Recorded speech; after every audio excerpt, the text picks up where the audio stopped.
We are back on the road to City Hall, and we're now just 1 week away from our mayoral debate. And we're getting ready to hear what Bill de Blasio, Nicole Malliotakis, and Bo Dietl have to say about the issues facing New York. Tickets are sold out, but you can weigh in on the questions that you want to hear asked. For more on this, I'm joined now by Lilia Dixon, the director for a group called the Open Debate Coalition. Welcome. Very good to see you. Thanks for coming in. Hi. Great to see you, too. Thanks so much. The Open Debate Coalition, I remember this starting up about 10 years ago. That's right. And it was sort of an attempt to make better questioning happen or allow more input into the presidential debates. That's right. That's right. It's a bipartisan coalition. We have folks on the left and the right, leaders from the tech industry, who all came together to say there's got to be some way for us to get voters to have a seat at the table when it comes to setting the agenda in these debates, because they're such important agenda-setting events.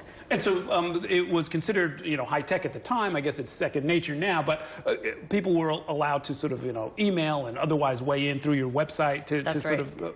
What did you find in the president? Because we've had like 3 or 4 cycles since then, right? So what did you find as far as the quality of the questions, the volume of the questions, and the impact on the races? Sure. So the quality of the questions is very high. We have a pretty rigorous set of participation guidelines that help people craft questions that would be really good for TV.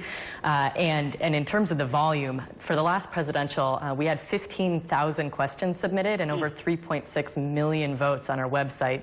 And 2 of the questions were chosen to be used in 2 of the 3 presidential debates by Martha Raddatz and Chris Wallace. Yeah. Okay. So now, I'm just used to seeing it for presidential. I don't know who arranged this or how this happened. They just said you were coming in. I was like, oh, that's great. But you're doing this for a local race for the mayor of New York. That's right. Yeah. We find that questions that come in from regular people about their cities actually end up being a lot more interesting in terms of they just have much more specific questions at the city level than they do at the national level. They're talking about a specific corner, a specific bike lane, right, on a specific street. That's exactly right. And I'm not going through 15,000 questions. I don't care how many we get, but I do want to get from you, what do you have in place to stop people from, say, gaming the system? Like if you get, 800 identical questions about, horse carriages or something, not to identify them in particular, but they're pretty organized and they're very passionate, and there are a lot of other groups that are like them.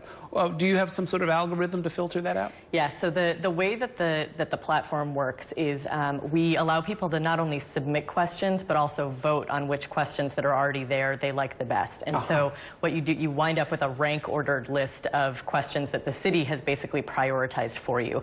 And in terms of people submitting too many questions that are all the same, if questions come in that are duplicates of each other, we just take those down. And like I said before, we have a pretty rigorous set of participation guidelines to make sure that there's no trolling, there's not mudslinging on the site, that it's something that's really clean, that everybody can really feel participate in. I'm looking forward to this, and I'm glad we're making history. First time you're doing this for a local race, right? www.opendebatequestions.com. Okay. That's the website. Thank you. Thank you very much. That's going to do it for tonight's show. Thanks so much for watching, and have a great evening. We'll see you the next time on the road to City Hall.